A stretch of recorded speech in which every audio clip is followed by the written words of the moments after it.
Thank you very much for the introductions. Good afternoon, esteemed guest.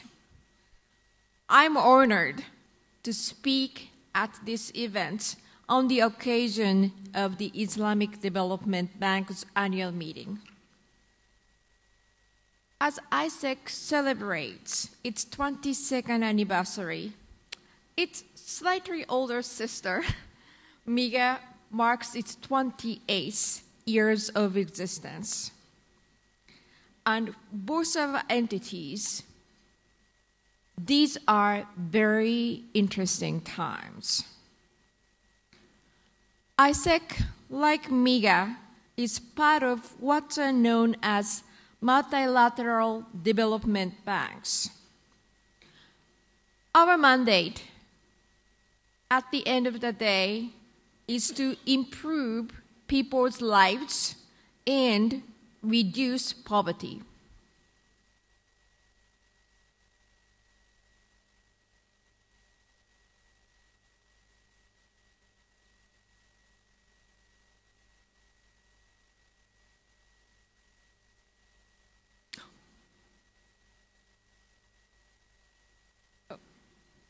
Okay, I think it's working. Thank you. And this slide shows that the effort of us, MDBs, are paying off.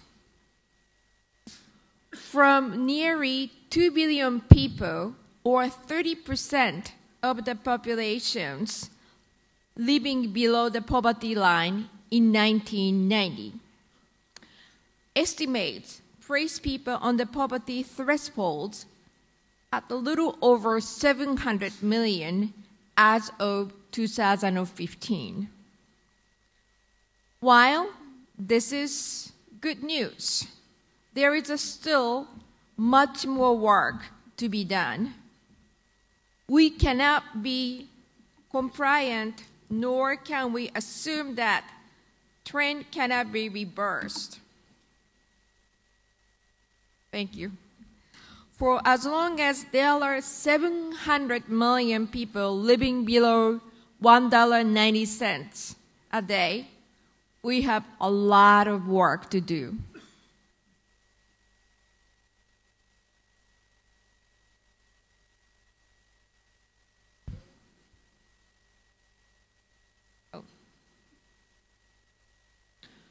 On the key trend, in particular, that we should note is the rise of urbanization. Majority of the world population is living in cities with new sets of needs and opportunities. This means there are new sets of challenges.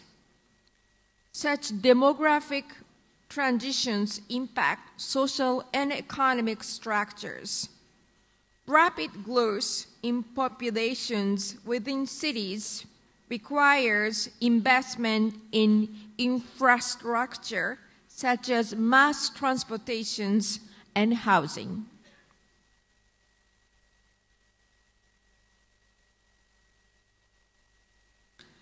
Official Development Assessment, or ODA, has been the traditional tool of the international community to help countries in need solve their problems. If we look at these slides, it is clear that while ODA has remained very steady in the past 16 years, on the other hand, the level of foreign direct investment has been growing far more significantly. We have been encouraging private investors to invest in developing countries. The expectations for private investors to play larger roles have risen. Furthermore, developing countries not only benefit from actual capital inflow, but also enjoy the transfer of technologies, knowledge, environmental management techniques, from the cross-border private investors. This is why it is critical to ensure that a country has a policy framework and environment that not only attract domestic resource mobilization, but also the cross-border private investment.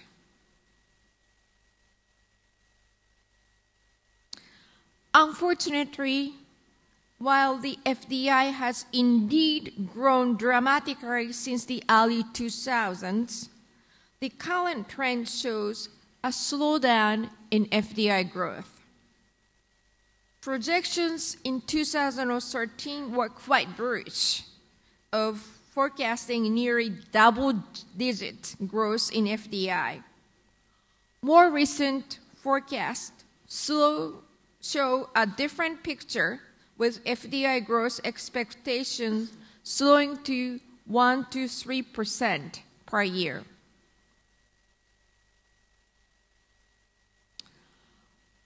What can the world do in the face of all of this? We face the end of super commodity cycle. With this change, we hear that many investors are not necessarily looking for higher returns.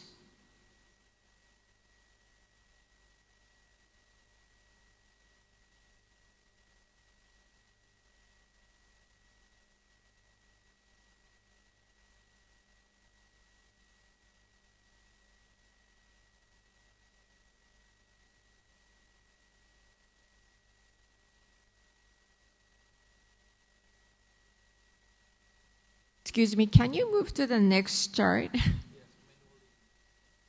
Yeah.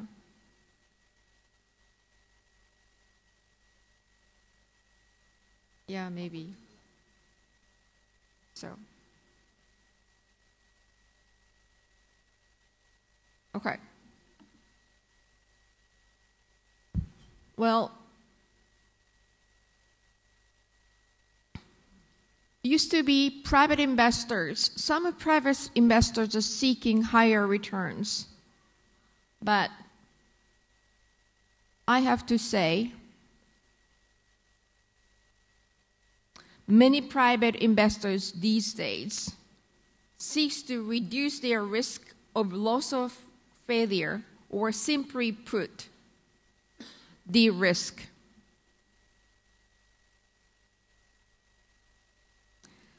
It is in this area of de-risk investment that MIGA and ICIEC can play a central role. MIGA is the political risk insurance and credit enhancement arm of the World Bank Group. Like ICIEC, MIGA provides insurance against the risk of currency incompatibility and transfer restriction, breach of contract, expropriation, and one civil disturbance. MIGA, also like ICIEC, provides guarantee coverage from the non-honoring of sovereign financial obligations. Introduced in 2009, this credit enhancement product was met with so much demand that MIGA expanded it to include non-honoring of financial obligation by state-owned enterprises in 2013. This provides a guarantee to investors against the events that a host government, whatever the sovereign, sub-sovereign, or SOE, not honor its financial commitments. This tool for de-risking has been met with positive interest among private investors, raising their willingness to make investment in countries that they otherwise perceive are too risky. They would rather opt for an investment that has its risks lowered than an investment that could have higher return but at the cost of taking high risks.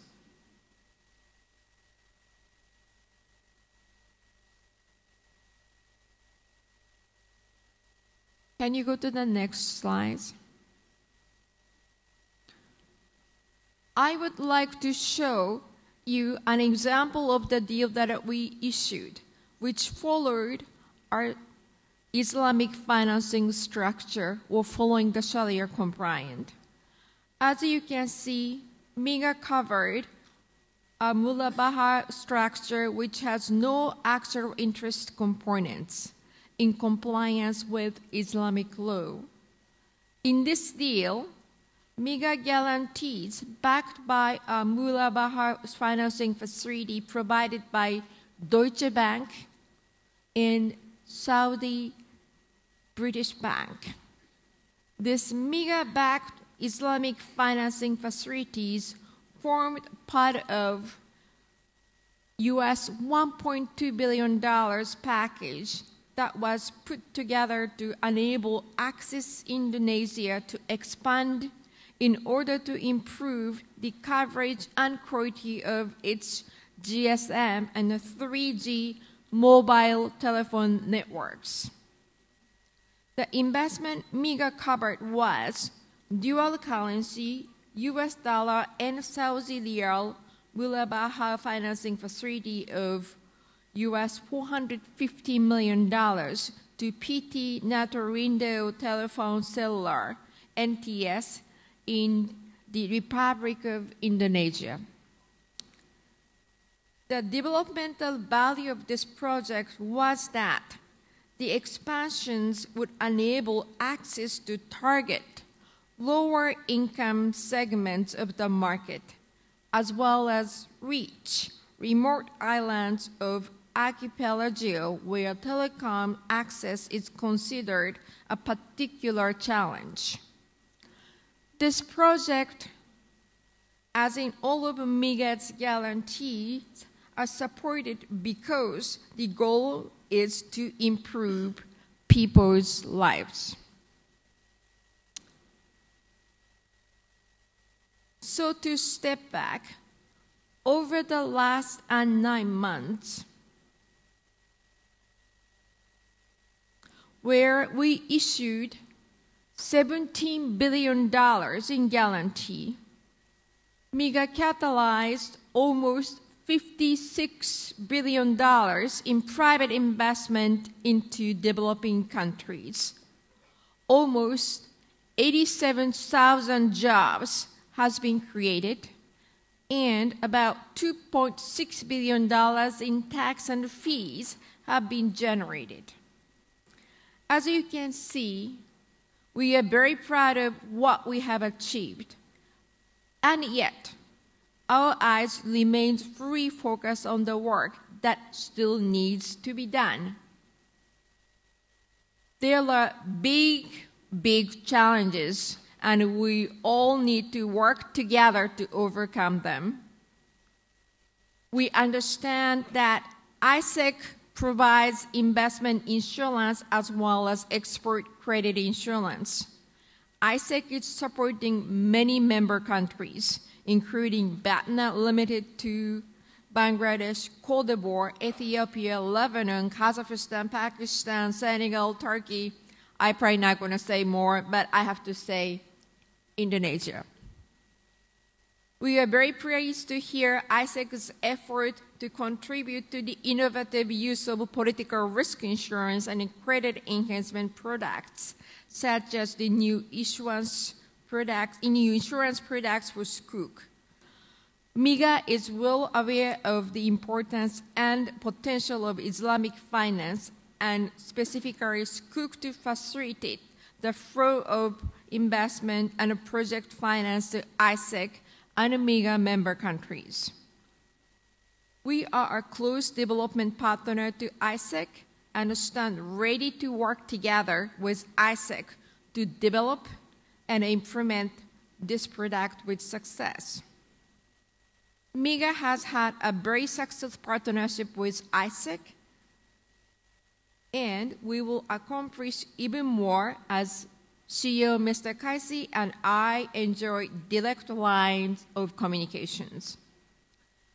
As a matter of fact, I visited him at the Islamic Development Bank Group headquarters in Jeddah last December to show MIGA's commitment to our partnership, as well as to share information about our risk management approach. He, in turn, with his team and as part of Islamic Development Bank President Ali's delegation, visited us during the World Bank IMF spring meetings. You have our joint commitment that together we will work even harder to bring private investment where it is needed most. Thank you very much.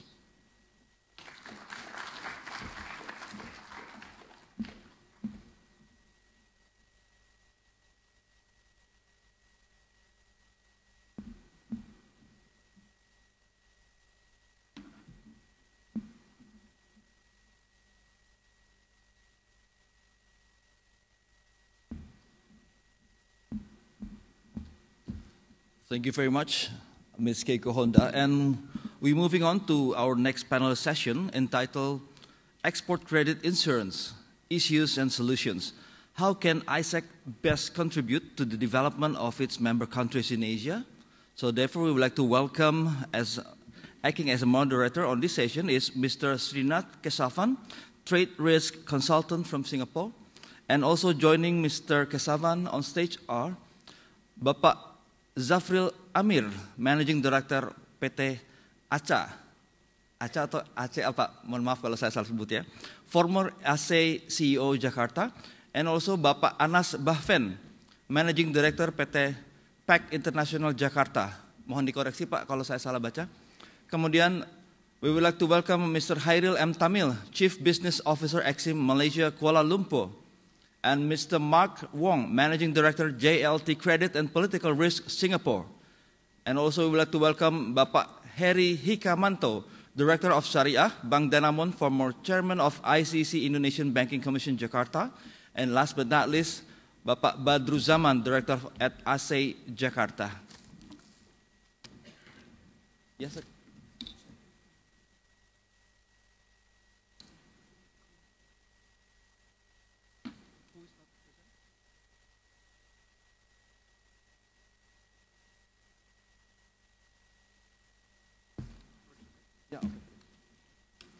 Okay, we have a correction. Mr. Khairil is not present, so we would like to welcome Mr. Riku Kajin, Exim Bank Malaysia, Kuala Lumpur. So the stage is yours, Mr. Kesavan.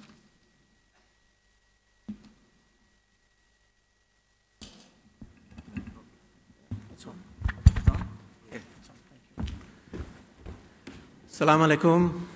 Good afternoon. Ladies and gentlemen, my name is Srinath.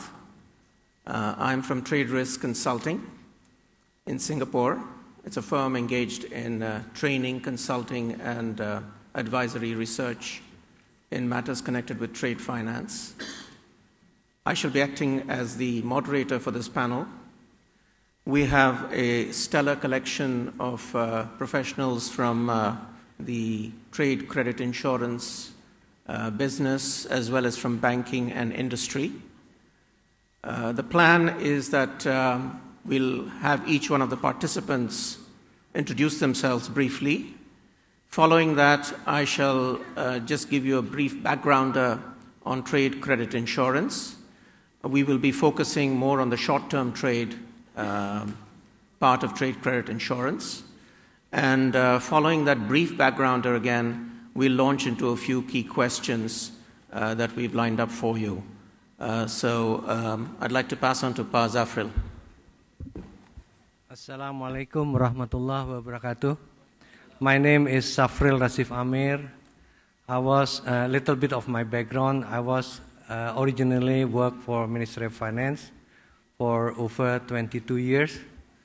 Before they assigned me to be one of the directors in the PT ASEI, one of the state-owned company in insurance.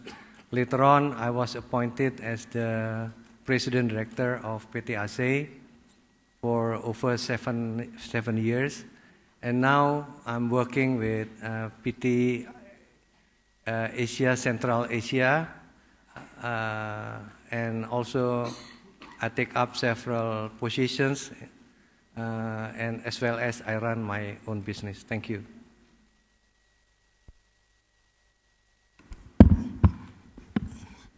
Assalamualaikum warahmatullahi wabarakatuh. My name is Anas Bafen. I am a managing director of PT APAC Inte Corpora. The company is involving in manufacturing of textile product, and I have been involved in this industry around 20 years. And the company is doing business with the exporting more than 70 countries over the world, as well as also for domestic market. And besides that, also company also dealing with this garment business. Thank you. Hello. Hi, everybody. My name is Kajin. I represent Exim Bank, Malaysia. I come from the general insurance practitioner. I look into short-term and medium and long-term credit insurance proposition. We're happy to be here today. Thank you. Hi, good afternoon. My name is Mark Wong, and I head up Jardine Lloyd Thompson's Credit and Political Risk for Asia. I am an insurance broker and arranger. Typically, my role in the market is to help both lenders and corporates to find credit and political risk solutions, of which I engage the credit and political risk market, which composes of both the commercial market and the multilaterals. Currently, right now, we have in excess of about 60 markets globally, and that is the market in which I typically help clients to engage in. Assalamualaikum warahmatullahi wabarakatuh. My name is Badru Zaman. I am a development director of Asuransi ICIEC. Asuransi ICIEC is a formal EC of Indonesia, one of the members of Berne Union, ECA Association. ICIEC is first focusing on short term for the trade credit, but now we are expanding not just only short term, but also medium and long term, and also investment, direct investment. Thank you. Assalamualaikum. My name is Heri Hikmanto. I am managing Islamic window of PT Bank Danamon, one of the largest private bank in Indonesia. Before managing Sharia, I set up the transaction banking part of the bank. Also dealing with a portion and various part of the bank that is dealing with export credit agency, ASI.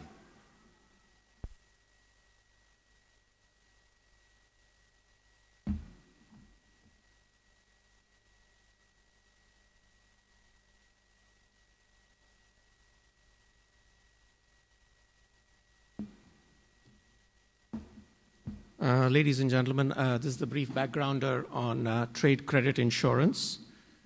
We've decided to restrict our discussion to what's transpiring in the ASEAN region, since we believe the OIC members in this part of the world are also members of ASEAN. This slide reflects the intra-ASEAN trade that takes place. And this, of course, are figures as of 2014, and the numbers have only increased. But the point to be made is that this represents only 25% of all the trade done by ASEAN. And so the upside in terms of intra-OIC member country trade, even within the ASEAN region, is very, very substantial.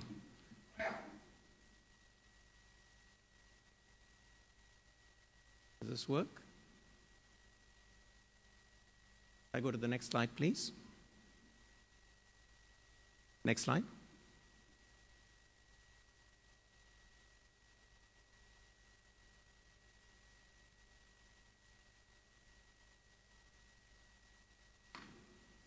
The significance of trade in ASEAN cannot be underestimated, nor can it be underemphasized.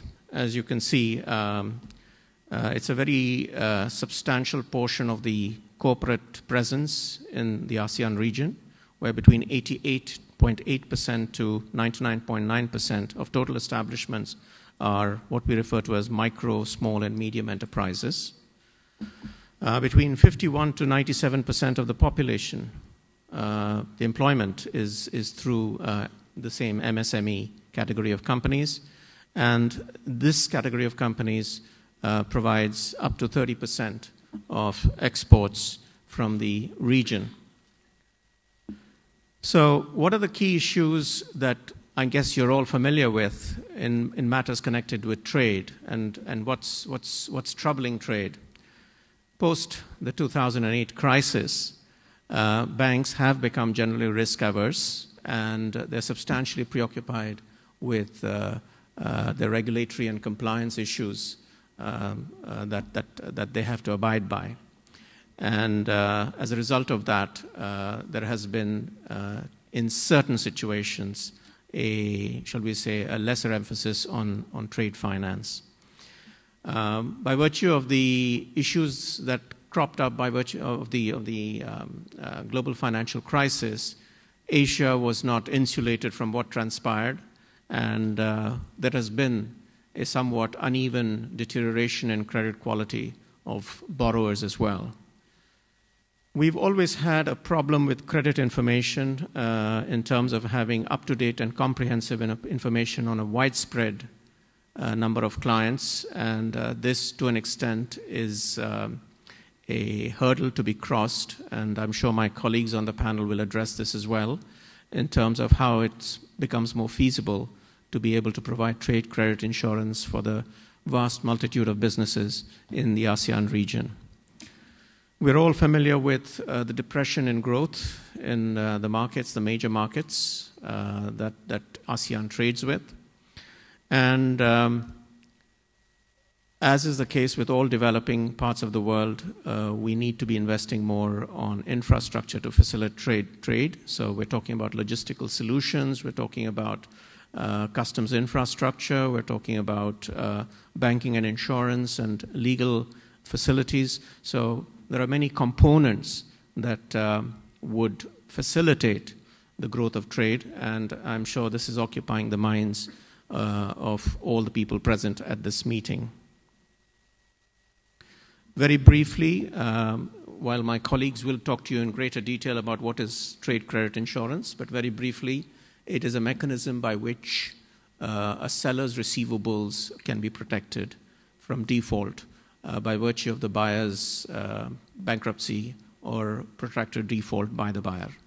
But I have a slide here which just provides you with some background on that to suggest that the trade credit insurer supports the seller and in exchange for that acquires the right of subrogation in terms of their ability to claim payment from the buyer after having paid the claims to the seller.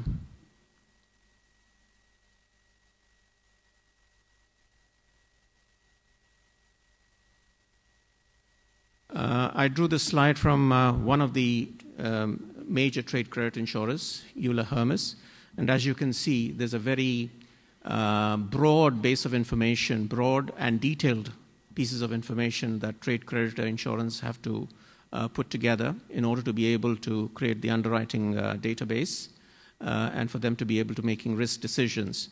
And clearly, it goes beyond individual companies' profiles. It goes way beyond that to the market conditions as well. There are several reasons for which customers, exporters, importers, trading companies engage with trade credit insurers. And suffice it to say that if you are able to protect your receivables, then that becomes the platform on which you can grow your business. And then a brief comparison between credit insurance, letters of credit, and factoring. As I said earlier, credit insurance looks to cover the risk of non-payment in the event of bankruptcy, insolvency of the buyer, or protracted default by the buyer. But there are several other value-added services that credit insurers provide, which I've listed in this slide, and which will be expanded upon by my colleagues on the panel. So I'll now start off by kicking off with the first question that we want to discuss, and I'll request Pa Mark and Pa Kajin to take this up. If you could please explain the trade credit insurance product and tell us something about the markets that are providing these products to the commercial sector. Thank you. Thank you.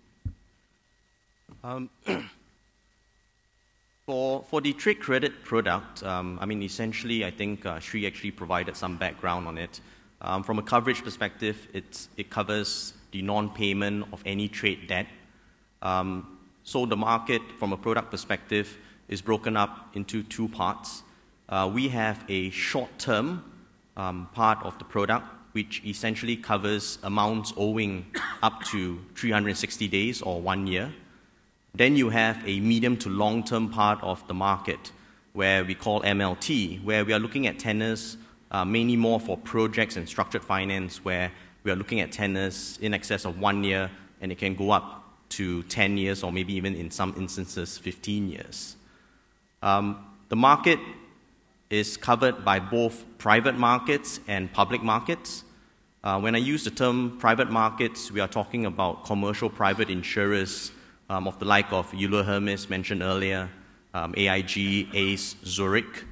And when we look at the public market, we are looking at both multilaterals like MIGA, ICIEC, and also the export credit agencies like Sinosure, Maxim, where they do provide capacity both for the short term and medium to long term.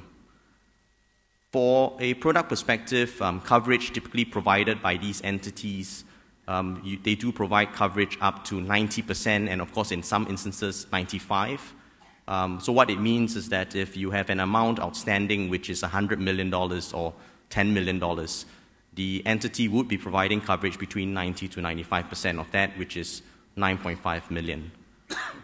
In terms of the collaboration between the private and public markets, there's actually very strong collaboration.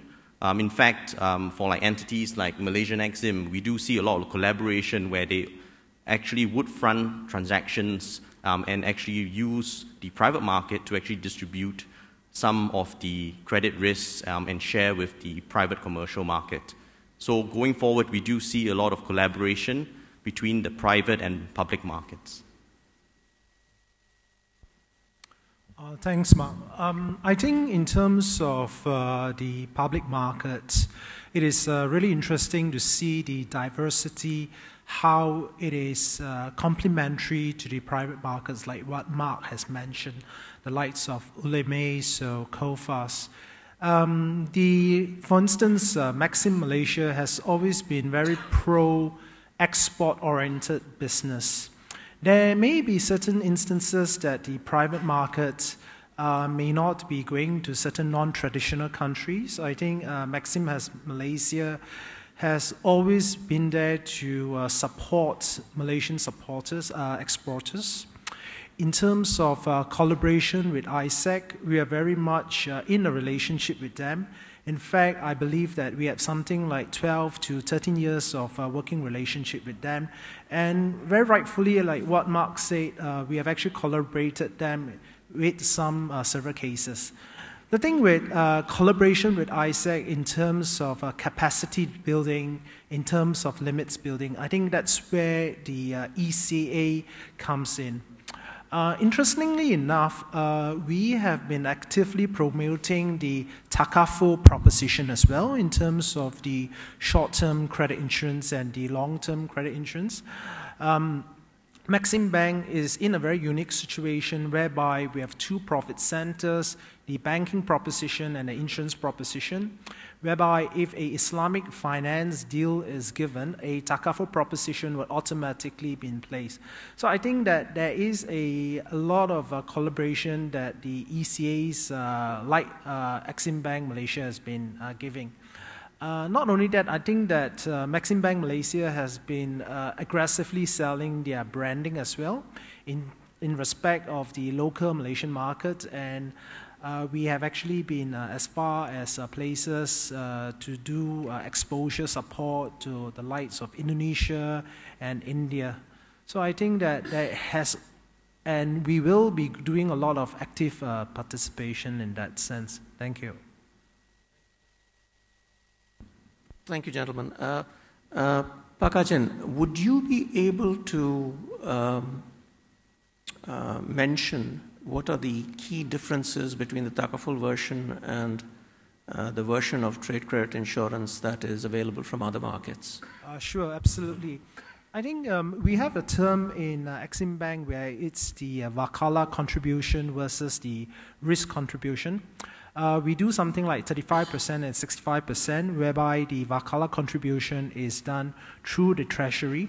In terms of private markets, I think they are dictated very much to the demand and supply. So I think that's one of the key differences. Number two, I think it's more of a holistic proposition in terms of Islamic nation like Malaysia, for instance, where a Islamic proposition is something that the government initiates to move forward. So Exim Bank Malaysia has that responsibility to promote a THIQAH proposition with the Malaysian Central Bank and with some of their insurance agencies. How we do that is through distribution channel. We can go on direct basis or we work on selected agency basis. So that's how we differentiate. I think in terms of the Malaysian private entities, they are looking into collaboration with certain fronters. So we don't go on that route. So I think there's a clear difference why Malaysian exporters still use us. Thanks. And you mentioned that the Islamic form of trade credit insurance has so far been traditionally driven by government entities in the different countries. But do you see a growing interest among private insurers to provide that product? Very much so. I think if I could just give you a rough indication, say for instance, if you are talking about a THIQAH credit insurance 5 years ago, interestingly enough, Malaysia has always been initiating Islamic banking. And I think this goes hand in hand with the insurance proposition as well. I think that not only it goes through the Islamic banking, I think it goes to the private companies as well. Certain private companies will take up certain Islamic financing, and I think there is a growing appetite and there is a growing synergy, and we do get a lot of support, like people from ICIEC coming in, and we do have a lot of advisory advice on both sides. Yep. Thank you, gentlemen. I'd now like to shift the discussion to another perspective. You've just heard from the providers or those involved in the provision of trade credit insurance. Now we're shifting the discussion to the users and the beneficiaries of trade credit insurance. So I invite Pa Heri of Bank Danamon and Pa Anas of Apachinti to give us their thoughts on do you find trade credit insurance to be a product that is of growing interest, and where do you find gaps in the market? Okay, basically, the product itself is always there. We're always put this as a part of our total trade solutions, which is to enhance the value of the collateral and the security. So that's what we are seeing, the importance of this trade credit insurance. But always a challenge because the banking market is more regulated by now, especially in Indonesia. I believe also the same happening in Malaysia or Singapore, whereby the regulators need to have the certainties on the claiming period, the waiting period, all the protocol of linkage interface between banking and trade credit insurance. And this always coming as a challenge for bank. We want to leverage more because we do believe, especially in Islamic trade finance, if we could have a clear linkage and interface between the two industries, the banking and the insurance, okay, then we could leverage more resources. Yeah. But still, this is something that we see. So at the end of the day, if we cannot make a clear linkage on the or protocol between the banking and the insurance, we always come back and see and put the trade credit insurance not the main source of risk mitigation. It's always accessories of the other part of the banking analysis that we're doing. Right. We're doing the fixed asset, we're doing the cash flow, and in addition to this, will be coming the trade credit insurance. So it's not optimal. That's what I'm saying. But going forward, I do expecting that this we should be proactive. We should be creative in this. We don't just let our because this is our business, our life. Why let this cannot be optimized? I still believe that we should find a way to find the interface. We could talk to a regulator. We could create an example, showcase that this is something for the benefit of the people, for the umat that can leverage both the takaful and the Islamic trade finance. Right. That's what I'm saying. Thank you, Pak Heri. Speaking from my perspective as a trade finance practitioner based in Singapore, I have anecdotal evidence to suggest that there's a very, shall we say, rapidly growing interest in trade credit insurance as a form of support, not just for the purposes of facilitating financing, but also simply to improve the quality on the books of exporters. So do you see a similar sort of momentum in Indonesia? Indonesia is dominated by domestic credit.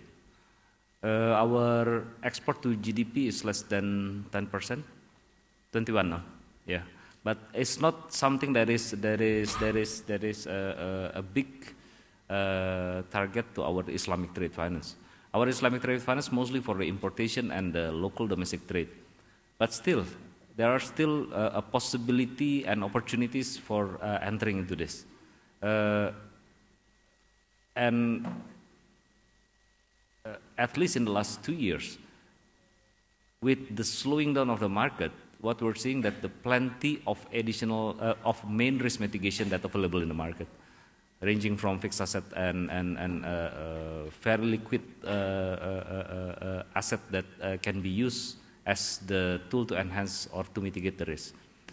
But of course, especially with the coming of the domestic trade, this is something one of the area that also can be explored, because if you're talking about Indonesian domestic trade, we're talking about the people sending goods from Jakarta to Sulawesi to Papua. This is different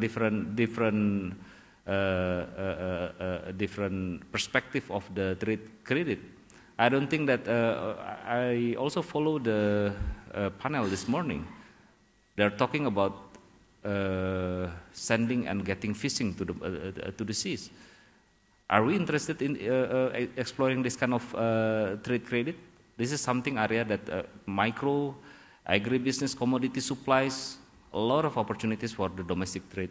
Maybe this is one of other area that we could explore, because most of the players along the segment, they have one limitation, limited fixed asset. And this is where the picture of the trade insurance will be playing significant and important role. Thank you, Pak Heri. Pak Anas, from your position as a business person, how frequently do you rely on trade credit insurance, and does it figure in your conversations with your financiers? What's your experience been? First, in the view of the exporter point of view, that when we go for exportation of our product, we have to manage our risk or limit our risk. It's one way of the risk is we have to manage by having some credit insurance. Since, if you see, since 2008, when the global crisis happened, some companies using this banking product is quite expensive. Then change of term of trade, doing some LC basis, some doing some open account, some TTT basis. So this will affect our business in the future. Well, the business have to be grown from time to time, and risk is there. So one way, our experience say, by having this credit insurance, at least we have limit our risk. Then, with pay some insurance cost, some premium, then we can save our cash flow. If you see our company balance sheet, mostly average between 20 to 30% is account receivable. So the life of the company based on this receivable. So if we don't manage properly, this may affect the company liquidity issue. Then what happens if this happens? With paying some certain percent of premium to these credits, then we may have some problem. Secondly, if we have this problem so far, doing business or deploying the business by having open new market, diversified product, or to the sales of some of our buyers, that may affect. The third one also, we help our buyers also. Sometimes our buyers have some limitation of their banking facility. Then with this issue, then we have no problem. Only certain issue may happen in certain area, maybe some insurance cannot cover. If this cover is very expensive, that may affect our competitive in our product in our other country.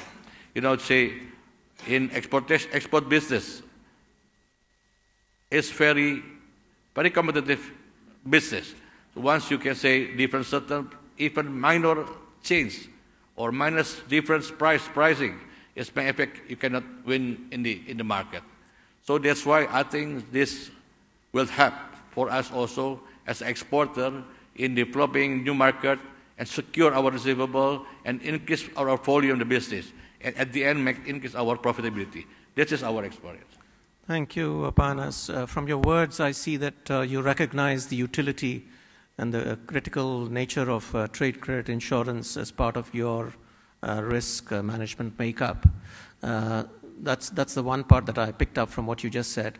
And you alluded also to the cost issues. So I'd like to throw a question now to Pa Mark and to Pa Badruzzaman on what determines the pricing of trade credit insurance covers. Yes. I'm sure this is something that's of interest, particularly to the users as well as to the banks. Okay, thank you. The price in trade credit insurance is very depend to the risk. If we're talking about risk, not just only the price, but also availability of the capacity. It's depend on the risk. If we're talking about the risk, there is many variables. If you're talking about export, one of the things is political risk, sovereign risk, or country ratings. So the risk is depend on which country we're doing exports. We divide it in export credit agency. We divide it in ICIEC. We divide it A, B, C, and of cover. So depend on the country. This is the first. Secondly, depend on the method of the payments. Pa Anas already said about the letter of credit and non-letter of credit. And if we're talking about non-letter of credit, there is a document again payment, document again acceptance, document open account, the riskier. And then the third variable is the tenor, the duration of term of the payment, 1 month, 2 months, 3 months, and so on. And then the fourth is the experience of the exporter and the importer, and how they have an experience, how they manage the transaction, how they manage the volume, how they manage to mitigate the transaction. It's a very depend on the experience of the exporter and the importer. And then the last is there any other guarantee? Just for example, is there any other corporate guarantee? Is there any other payment guarantee or bank guarantee, and so on?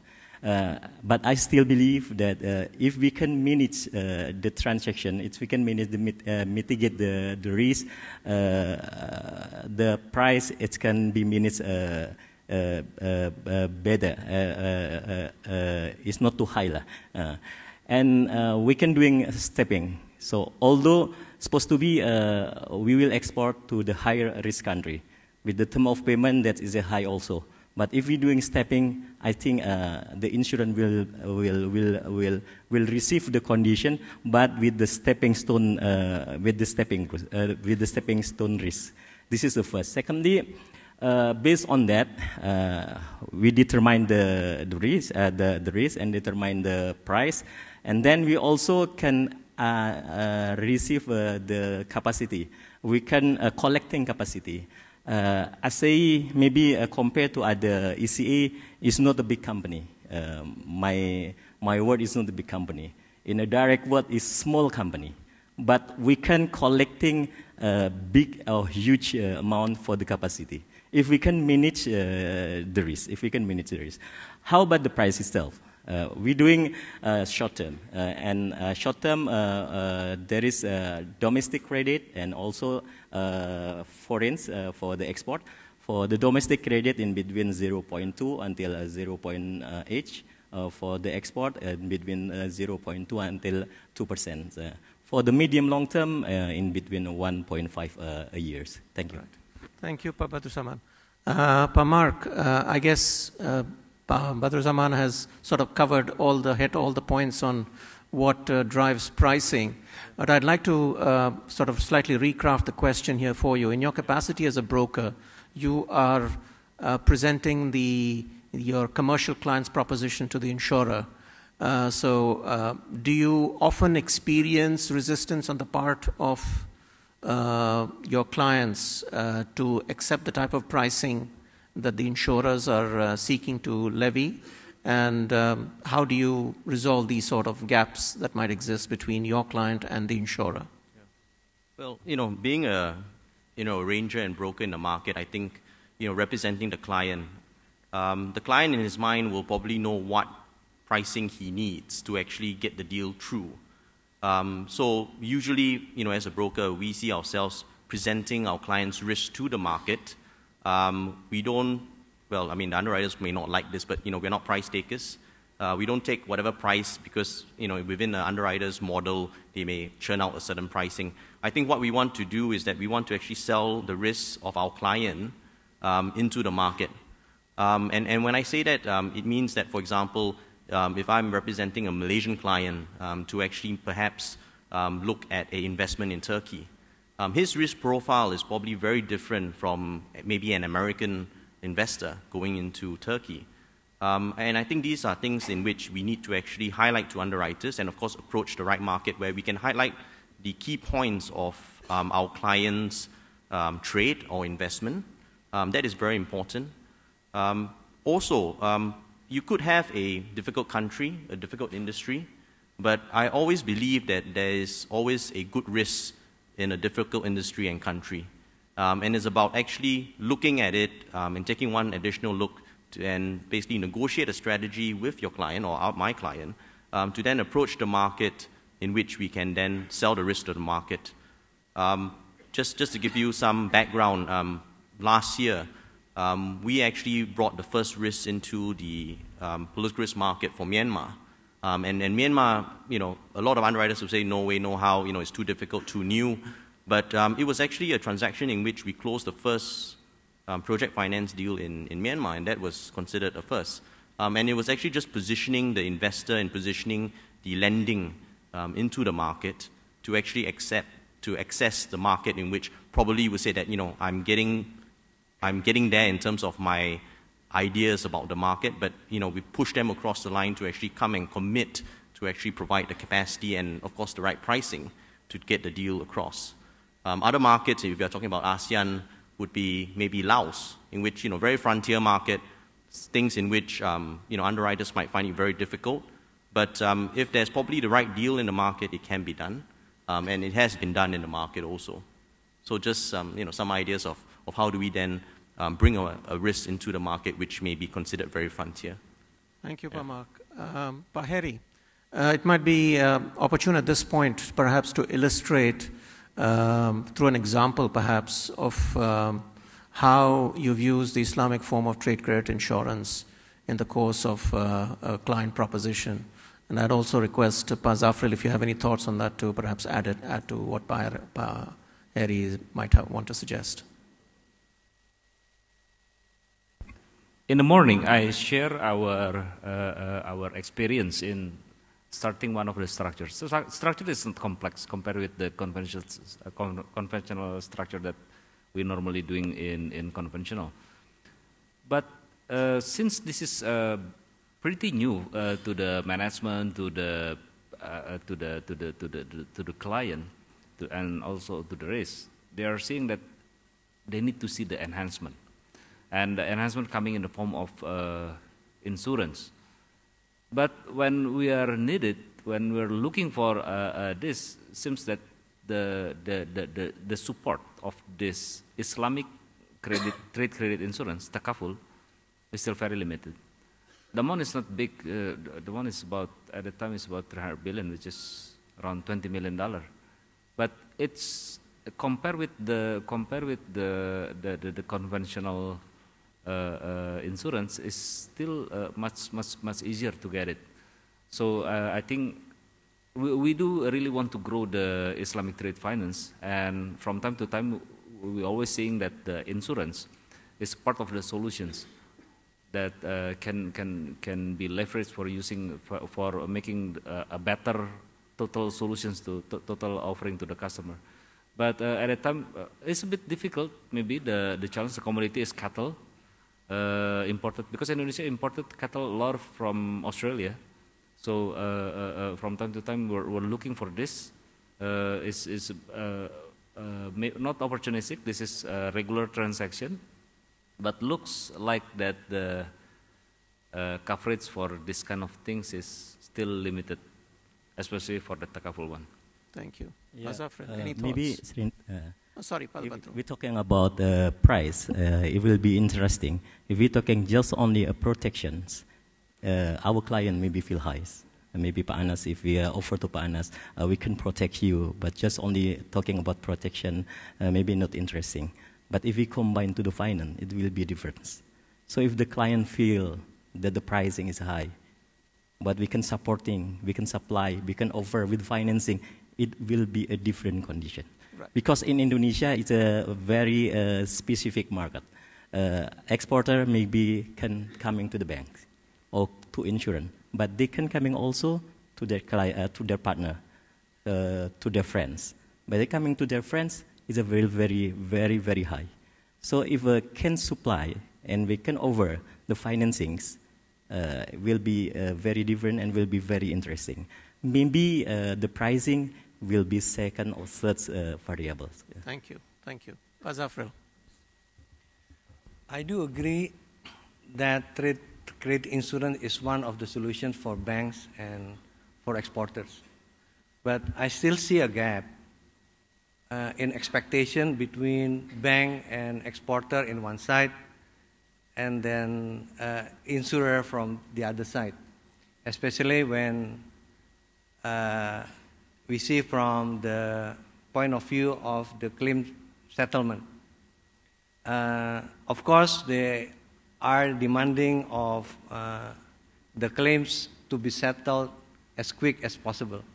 But from insurance point of view, because of the arrangements with the insurance, we still have a waiting period ranging from 90 days to 180 days. So it's cannot be settled right away.